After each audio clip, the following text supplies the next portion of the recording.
I will present you my culture. But let me start with a song. Oh, we're taking journey to the North Europe. Poland, by the Baltic Sea, southern shores of the Baltic Sea, there is Kashubian country. That means native people of the Pomerania region. And the native people of Pomerania region, that Kashubian people, mainly fishermen. Fishermen of the sea, fishermen of lakes. So, this song about the sailor or fisherman who went on the sea, and it's getting dark, and his girlfriend is walking by the shore and calling him, come back, but how I will come back? It's so dark. So she said, oh, lit the candle or two and come back to me. So that's the song I will sing in Polish. Hej, żegluj, że żegla rzucał nockę po morzu. Hej, hej, la, la, la, całą nockę po morzu. Jakże ja mam żeglować, gdyż nadchodzi ciemna noc. Hej, hej, la, la, la, kiedy nadchodzi ciemna noc. Zapal świeczkę albo dwie, przyżegluj, że ty do mnie. Hej, hej, la, la, la, przyżegluj, że ty do mnie.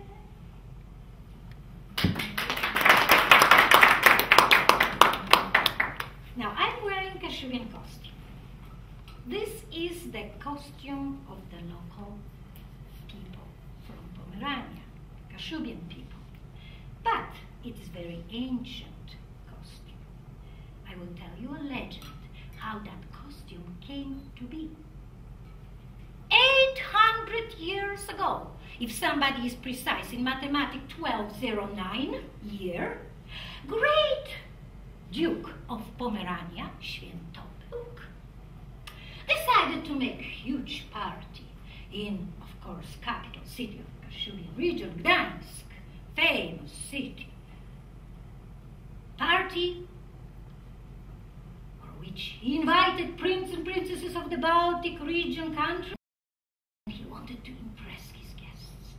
So he sent a messenger to his sister, prioress of the Norbertan convent, to make a beautiful tablecloth, long, to cover that oak, beautiful, big, long table. And of course, individual napkins too would be nice. Prioress Vitosława was thinking to whom give that task. You know, the nuns from Norbertan convent were very good at liturgical garment embroidery, but this is for lay people.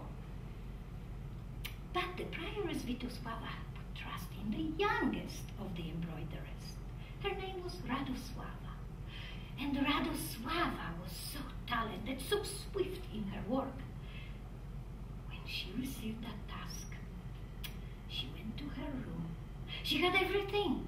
Beautiful linen from the flax grown in Kashubian region, beautiful colorful threads. But she didn't have any idea how to present it so the great Duke of Pomerania, Świętopełk, would be really impressed, and his guests, of course, too. So, sitting by the window, suddenly noticed a white dove came and sat on the windowsill. But the white dove brought something, a little blue flower, and left it on the windowsill. What that might mean to me. White dove flew away and came back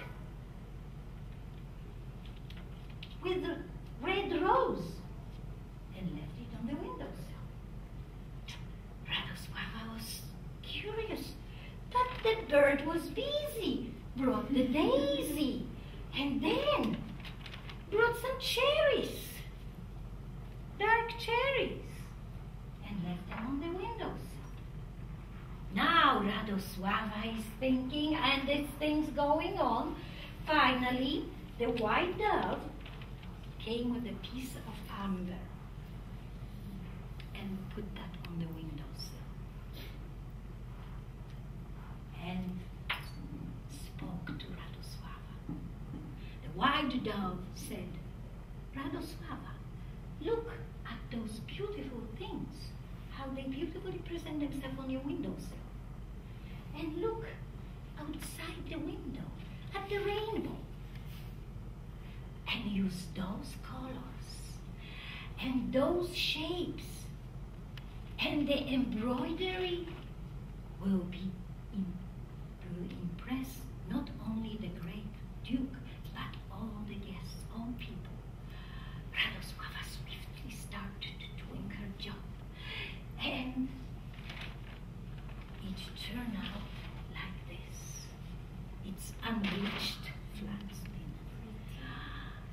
When the tablecloth and those napkins, individual napkins, were delivered to Gdańsk, and the guests were so impressed, they asked if they could have this as a souvenir. Of course, great prince said, you can have it.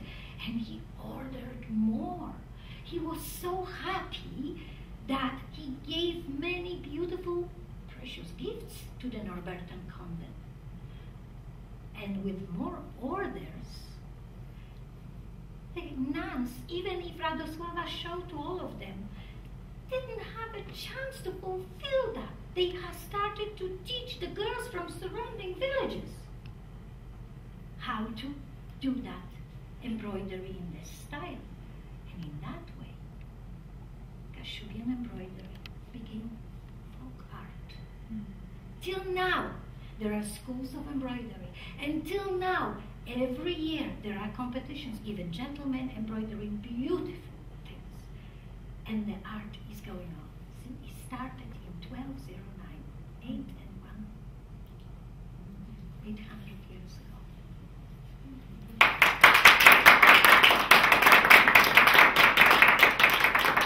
I need to tell you a few words about amber, because not many people even saw it. Amber is the resin of the pine trees fallen by the glacier, which was going from Scandinavian countries and through Europe, shaping the land, but leaving in the Baltic Sea at the bottom, under the pressure of salty water, that resin became fossilized. So the recipe of amber, plenty of resin, good quality resin of course, and 40 million years, and you have amber. But many cultures were traveling through Europe to Gdańsk to acquire that, exchanging the gifts, because amber is believed having healing power. It is stone which can burn. It is magic to the point when Arabic people figure out that dish made of amber, if you pour poison in it, will crack open. It is so healing, it will not stand any poison.